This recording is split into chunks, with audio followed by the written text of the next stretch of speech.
ప్రేక్షకులకు నమస్కారం. అందరికీ జయ శ్రీరామ. రాహుల్ గాంధీ అనే వ్యక్తి ఒక అలిగేషన్స్ అయితే చేశారు. అది కూడా BJP election commission of India కలిసి మ్యూచువల్ కోఆపరేషన్ తో ఎలక్షన్స్ ని స్టేజ్ చేశారు అని చెప్పేసి చెప్తున్నారు అన్నమాట. చెప్పిన కారణంగా అందుకని మేము అంత దారుణంగా ఓడిపోతున్నాం ప్రతి చోట అని చెప్పన్నారు. మరి కర్ణాటకలో ఎలా గెలిచారు అన్నదానికి సమాధానం అయితే చెప్పలేదు. ఆ విషయం పక్కన పెడదాం. అయితే యాక్చువల్గా నేను ఈ లైవ్ లో రాహుల్ గాంధీ యొక్క వీడియో ప్లే చేసి కౌంటర్ చేద్దాం అనుకున్నాను. కాకపోతే నాకు ఒక ఇష్యూ అయితే వచ్చింది. ఏంటి ఆ ఇష్యూ అంటే, రాహుల్ గాంధీ తన వీడియోస్ ని ఓపెన్ గా ఇవ్వడం లేదు. Unauthorised usage is prohibited prosecution అని చెప్పేసి నాకు వార్నింగ్ అయితే ఇచ్చేసాడు ముందే. సో నేను ముట్టుకోవడానికి అయితే ఆ వీడియో లేదు. అట్ ది సేమ్ టైం ఈ వీడియో కూడా సేమ్ అలాగే 2 minutes కన్నా ఎక్కువ డ్యూరేషన్ అయితే మీరు వాడుకోవడానికి వీలు లేదు అని చెప్పేసి కంప్లీట్ కాపీరైట్ స్ట్రైక్ వేస్తాను అని చెప్పేసి ముందే వార్నింగ్ అయితే ఇచ్చాడు రాహుల్ గాంధీ. సో ఆయన ఇచ్చిన వీడియో, ఆయన రిలీజ్ చేసిన ఆడియో ఏదైనా సరే మనం వాడడానికి అయితే లేదు. ఏది వాడడానికి ఉంది అంటే ఆయన ప్రజెంటేషన్. అసలు నిజంగా తప్పు జరిగిందా, లేకపోతే రాహుల్ గాంధీ కావాలని మ్యానిపులేట్ చేసి కావాలని డెమోక్రసీ మీద నమ్మకం లేకుండా జనాలకి ఇలాంటి అదోపనలు చేస్తున్నారా అన్నది ఖచ్చితంగా మనం మాట్లాడాలండి. ఖచ్చితంగా ఇది గుర్తుంచుకోండి, అధికారంలో ఉన్న కాంగ్రెస్ కంటే అధికారంలో లేని కాంగ్రెస్ చాలా ప్రమాదకరం. ఎంత ప్రమాదకరం అంటే ఈ ఓట్ షోర్ అనే దాంతో వీళ్ళు బయటపడ్డారు అనమాట. నాకైతే అలా అనిపించింది. More voters added in 5 months than in 5 years. So first point అండి, 5 సంవత్సరాల్లో యాడైన ఓటర్ల కన్నా 5 నెలల్లో యాడైన ఓటర్లు ఎక్కువ అన్నారు. అసలు మీకు బుర్రా బుద్ధి ఉండే మాట్లాడుతున్నారా? వీళ్ళు ఓటు రిజిస్ట్రేషన్ అని చెప్పి ఎలక్షన్స్ ముందు స్పెసిఫిక్ గా డ్రైవ్లు చేస్తారు. ఆ టైంలో ప్రతి బూత్ దగ్గర ప్రతి ఇంటింటికి తిరిగి మీ ఇంట్లో ఎవరైనా లేకపోతే ఓట్లు యాడ్ చేసుకోండి అని చెప్పి చెప్తారు. సో ఆ పీరియడ్ లో ఎక్కువ మంది యాడ్ అవుతారు. ఎలక్షన్స్ ముందు టైం లైన్ ఇస్తారు, ఆ టైం లైన్ లోపల రిజిస్ట్రేషన్ అవ్వమంటారు. అప్పుడు రిజిస్ట్రేషన్ అయిన వాళ్ళకే వాళ్ళు ప్రాసెస్ చేస్తారు. అంతే తప్ప నేను ఇవాళ అవి వెళ్ళి అప్లై చేసేసి నాకు ప్రాసెస్ చేయండి అంటే అది కంటిన్యూగా పెండింగ్ లో ఉంటుంది. Next, more voters than the entire adult population. ఇది ఒక బేస్లెస్ ఆర్గ్యుమెంట్ అండి. అది ఎందుకో కూడా నేను ఎక్స్ప్లెయిన్ చేస్తాను. పాపులేషన్ కంటే ఓటర్స్ లిస్ట్ ఎప్పుడు ఎక్కువే ఉంటుంది. Huge jump in water turn out after 5 PM అని చెప్పి ఇచ్చారు, కానీ దీనికి యాక్చువల్గా ఆయన ఆధారం ఏం చూపించలేదు. అంతకుముందు ఎంతమంది ఓటేశారు, 5 PM తర్వాత ఎంతమంది ఓటేశారు అనేది చూపించలేదు. అయితే మనకి ఆ ఓట్ జరిగిన టైం సీజన్ కూడా చాలా ఇంపార్టెంట్. మనకి మామూలుగా జనరల్ గా అయితే ఎండాకాలం జరిగితే అందరూ ముస్లిం మొత్తం అందరూ చల్లబడ్డాకి వెళ్దామని చెప్పి కూర్చుంటారు హాయిగా ఆరామ్సే కొంపల్లో. వాళ్ళు చల్లబడ్డాకి వెళ్తారు. ఇక్కడ మన ఈసీఐకి ఉన్న పాలసీ ఏంటంటే evening 5 or 6 cut off time పెడతారు.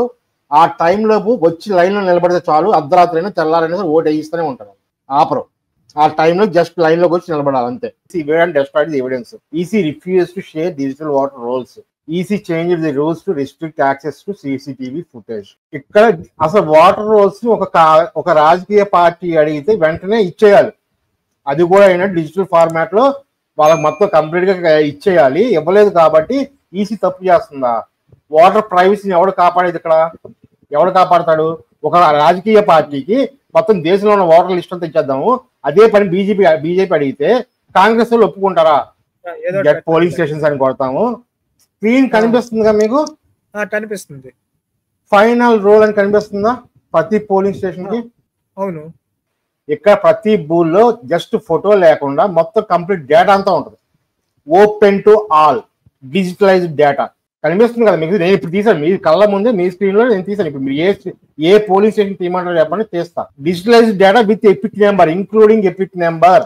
ఆల్రెడీ ఓపెన్ గా ఉంది అంత లిస్టు. మరి ఇక్కడ ఇదేంటండి? మరి ఇక్కడ రాహుల్ గాంధీ క్లెయిమ్ ఏంటండి?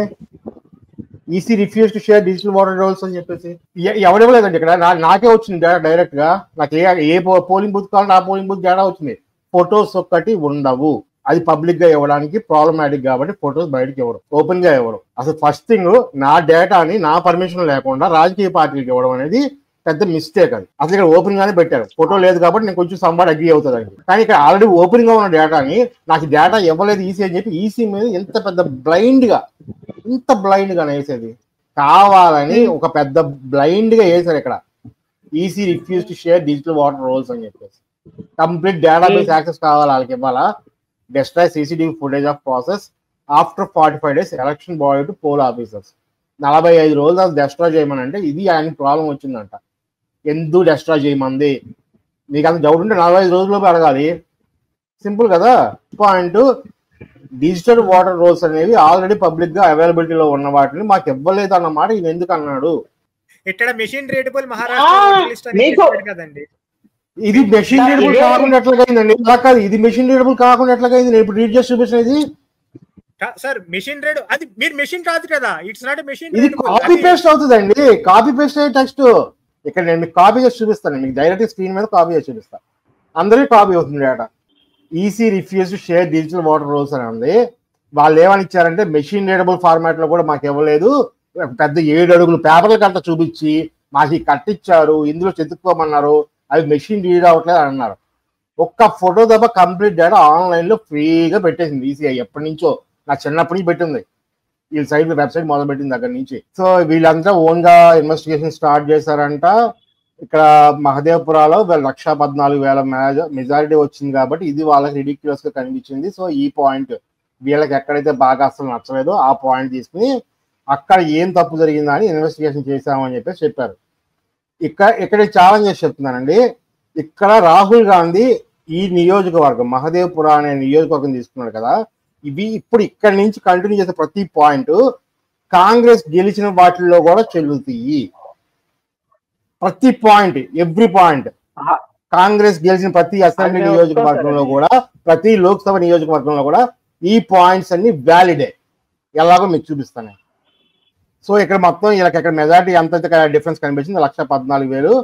దాంట్లో మొత్తం 1,00,000 ఓట్లు ఓట్ చోరీ అని చెప్పేసి మొత్తానికి duplicate voters, fake and invalid address, bulk voters and single address, invalid photos, misuse of form 6 మొత్తం అలా లిస్ట్ చేసి మొత్తంగా 6 లక్షల్లో 1,00,000 ఓట్లు చోరీ అయినాయి అని చెప్పేసి చెప్పారు. మహదేవ్పురాలో పోలింగ్ శాతం ఎంత? Election results Mahadevpura assembly constituency వీళ్ళది 2023లో టోటల్ గా టర్న్అవుట్ ఎంత అంటే 71%. అంటే 6 లక్షల ఓటర్లు ఉన్నారు ఇక్కడ. 6,07,000 ఓటర్లు 2023లో ఉన్నారు. కానీ ఓటు వేసిన ఎంతమంది? 3,34,000 మంది.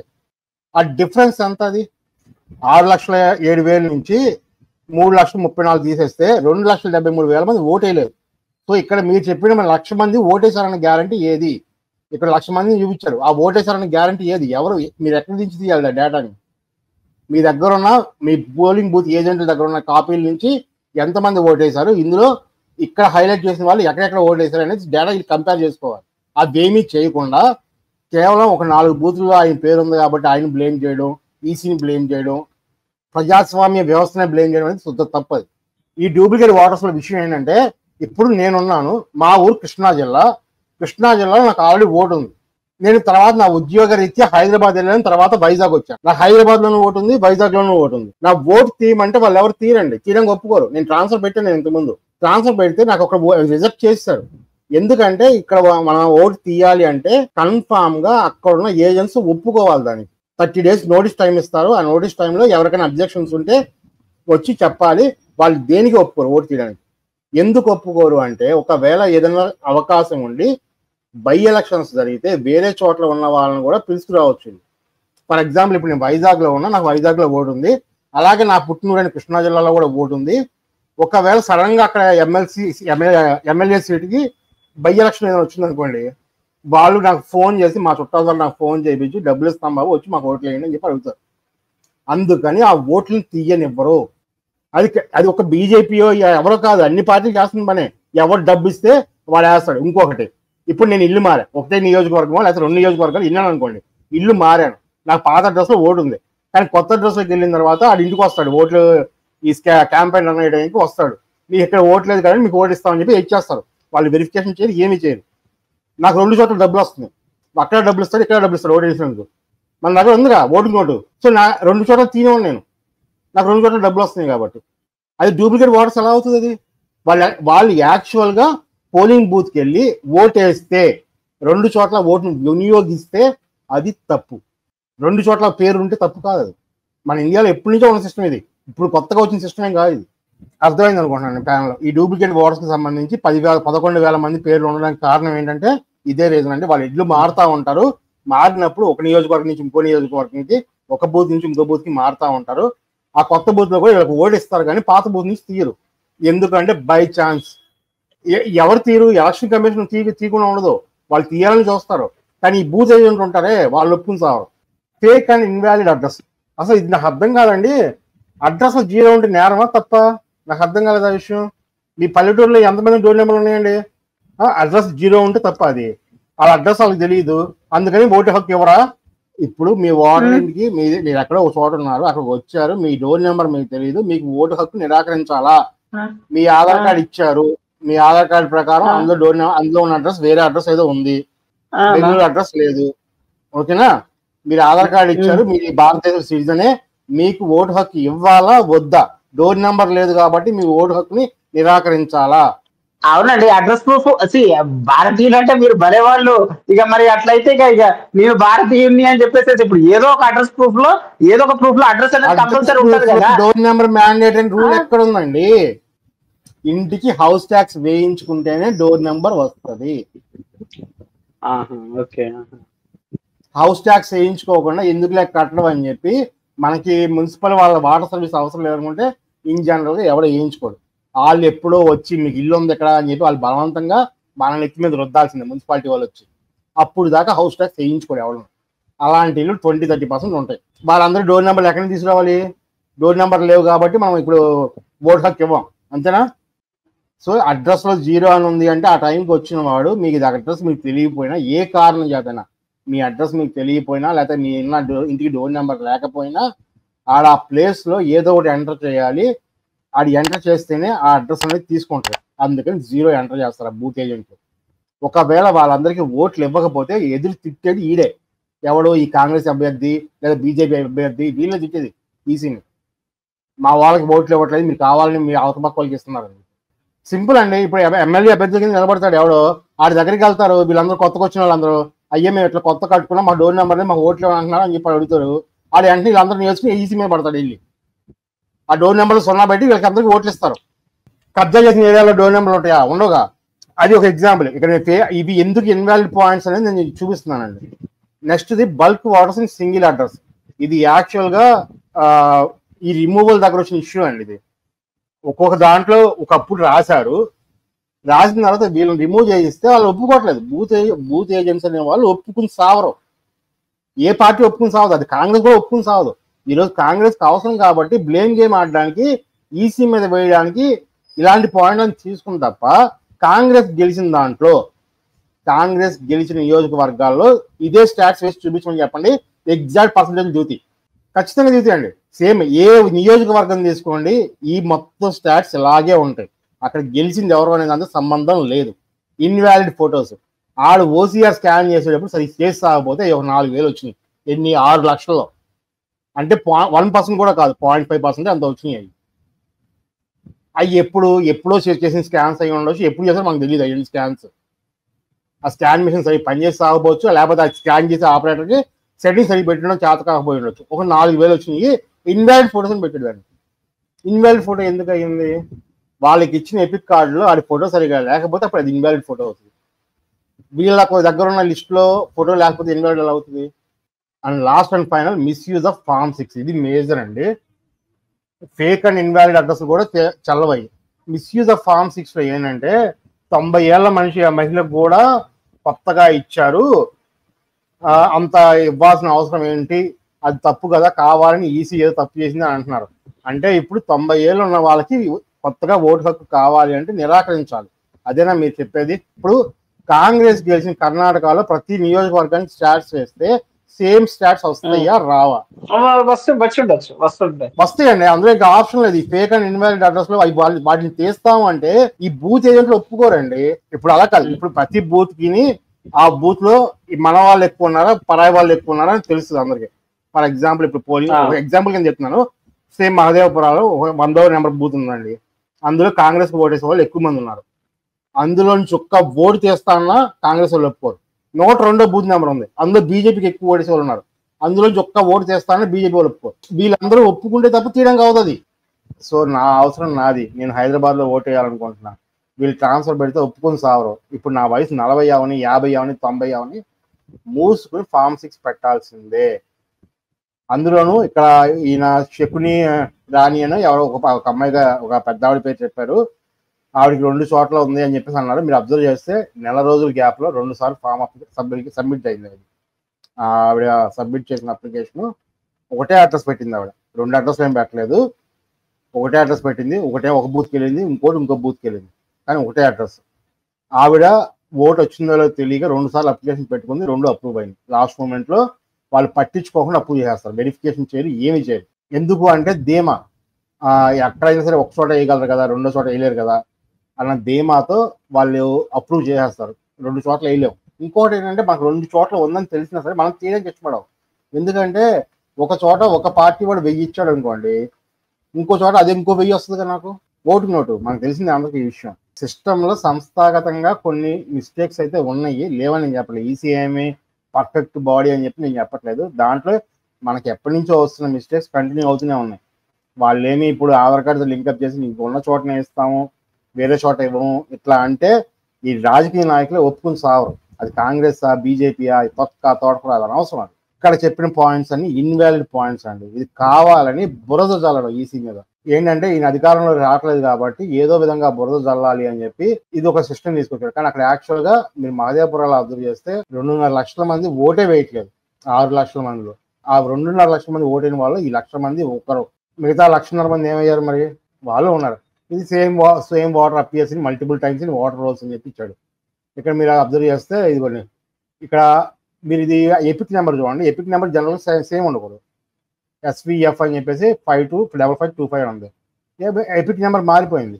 ఇక్కడ ఏ ఏరియా ఇచ్చారు? పూర్ణాబ్ మనోహర్ అని చెప్పి హౌస్ నెంబర్ A413 అని ఇచ్చారు. ఇక్కడ A413 ఒకటే అడ్రస్ ఉంది, 2 ఎపిక్ నెంబర్లు ఉన్నాయి. 2 ఎపిక్ నెంబర్లు ఉన్నంత మాత్రాన్ని నేను రెండింటిలో ఓటు వేసేయగలడా? అదే రోజు స్పాట్లో వెళ్ళిపోయి ఈ స్టాట్స్ నేను కంప్లైంట్ చేయట్లేదు. ఈ స్టాట్స్ రాంగ్ అండి ఎట్లా మాట్లాడలేదు నేను. ఈ స్టాట్స్కి మీరు ఈ ఒక్క నియోజకవర్గమే కాదు, కాంగ్రెస్ గెలిచిన నియోజకవర్గం తీసుకున్నా ఇంతే ఉంటాయి. అది నేను చెప్పాల్సిన పాయింట్. అది ఎలా ఉందంటే అన్ని నియోజకవర్గాల్లో ఇదే స్టాట్స్ ఉంటాయి, ఇదే సిస్టమ్ ఉంటుంది, ఇదే ప్రాబ్లం ఉంటుంది. కానీ ఆయన ఏం చేశాడంటే తెలివిగా ఆయన ఓడిపోయిన చోట వీటిని హైలైట్ చేసి ఇదిగో ఈసీ తప్పు చేస్తుందని చెప్పేసి బ్లేమ్ చేస్తున్నాడు. Same voter appears multiple times in voter rolls అని చెప్పించాడు. ఒకటే అడ్రస్ లో ఉన్నాయి 4, ఒకటే అడ్రస్ లో. Booth number 116, 124, 125, 126. ఒకటే బూత్ నెంబరు, ఒకటే అడ్రస్, వేరే బూత్ నెంబర్లో ఒకటే అడ్రస్. ఆయన ఒకేసారి వెళ్ళి ఒకే రోజులో 4 చోట్ల ఓట్లేసేయగలిగాడా? అది నాకు డౌట్. ఎందుకంటే అది పాసిబుల్ కాదండి. మనకు అనుకుంటాం కానీ వాళ్ళ చేతి మీద వేసే ఇంకో వితిన్ సెకండ్స్ లో ఆడిపోద్ది. అది ఇంకా పోదండి. అబ్జర్వ్ చేయాల్సింది ఏంటంటే ఈ 4 బూత్కి సంబంధించిన బూత్ ఏజెంట్ దగ్గర ఉన్న ఎవరెవరు ఓట్లు వేశారనే లిస్ట్ తీసుకొచ్చుకోవాలి రాహుల్ గాంధీ. తీసుకొచ్చి ఈ 4 ఎందులో ఓటు వేశాడు, ఏ బూత్ లో ఓటు నమోదయ్యింది అనేది చెక్ చేయాలి. వాళ్ళు చెక్ చేసి ఒకవేళ ఒక దానికంటే 2 బూత్లో ఆయన ఓటేసినట్టుగా ఉంటే అది సివియర్ క్రైమ్. అది so same water multiple states అన్నారు అంటే ఇప్పుడు ఏంటి? ఇప్పుడు ఒక స్టేట్ నుంచి ఇంకో స్టేట్కి వెళ్ళి అక్కడ నేను ఓటు తీసుకోకూడదా? ఏం మాట్లాడుతున్నాడు ఇది ఒక పెద్ద కేసా? ఒక ఎపిక్ నెంబర్తో ఒక చోటే ఇస్తారు, 4 చోట్ల ఉండదు. మరి ఈయనకి ఈ డేటా ఎక్కడి నుంచి వచ్చింది, ఎలా వచ్చింది, ఏమైనా మ్యానిపులేట్ చేసే డేటాని అన్న విషయం మనకైతే ఖచ్చితంగా తెలియదు. కానీ ఈ డేటా ప్రకారం ఈ ఇండియా టీవీ న్యూస్ అనే వాళ్ళు ఫ్యాక్ట్ చెక్ చేశారు.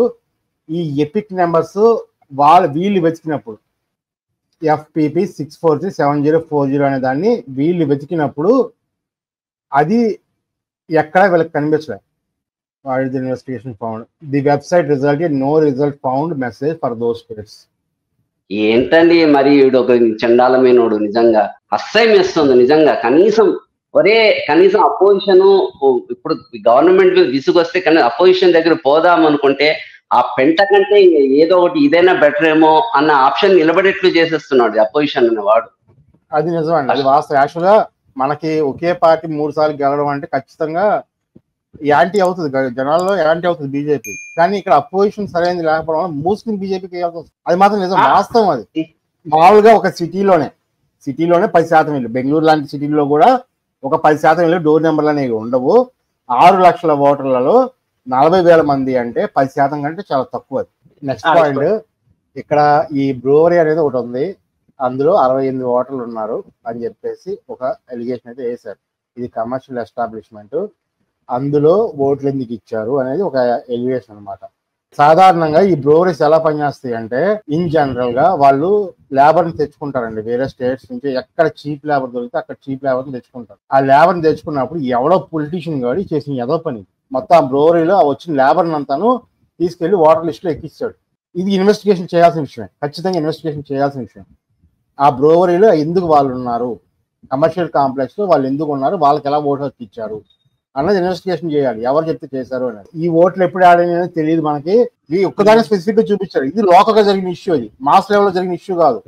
ఇప్పుడు ఆ బ్రోవరీలో నిజంగానే వేరే చోట నుంచి వలస వెళ్ళిన వాళ్ళు అక్కడ ఉంటున్నారు. వాళ్ళకి ఓటు హక్కు ఇవ్వాలా వద్దా? కమర్షియల్ కాంప్లెక్స్ లో ఉంటే ఓటు హక్కు ఇవ్వకూడదని రాజ్యాంగం చెప్పిందా? ఇదైతే యాక్చువల్గా ఇన్వెస్టిగేషన్ చేయాల్సిందేనండి ఈ పాయింట్. ఎగ్జాంపుల్ 5 అనేది. కానీ ఇది లోకల్ గా జరిగిన ఇష్యూ.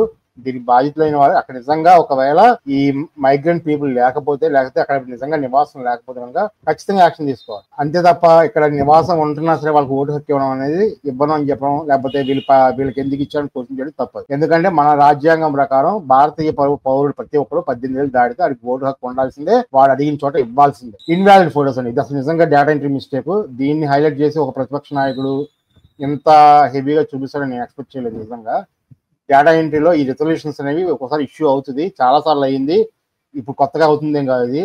దీన్ని హైలైట్ చేసి ఇది ఒక మిస్టేక్ కింద అని చెప్పి చూపించేటువంటి హ్యాట్స్ ఆఫ్ ది ప్రతిపక్ష నాయక, అపోజిషన్ లీడర్.